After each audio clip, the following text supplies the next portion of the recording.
Jopuonj mag Kuppet e bade ma Homa Bay obuogo wuok oko e okumba mar thieth mar SHA maende gidonje tok winjruok bede kind piny owacho kod riwruogno ka giwacho ni jopuonj ok yud thieth mowinjore e ute mag thieth mag piny owacho.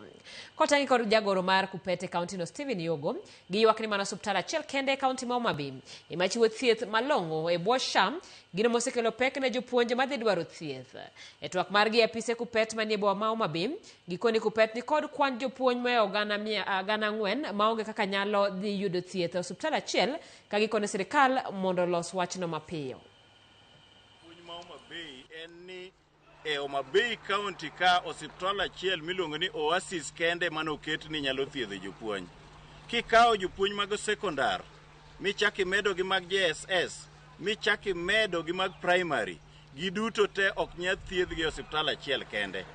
Wang'iso sirikal ni kata obedo ni nyocha nitiere corruption manoyudore e osiptende moko, cases manotimore e osiptende moko, mago en gima union ok emotimo.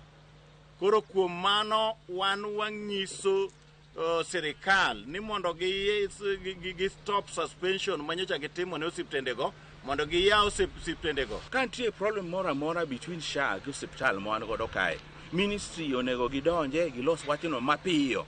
Ma kok itimo wachno, wabiro donje wachno. Nikech constitution wacho niya, wan gi right, wan gi ratiro mar yudo thieth. To kamano ok nyal timre to wan gi osiptal ka, bano ok wadhi yie gi gino.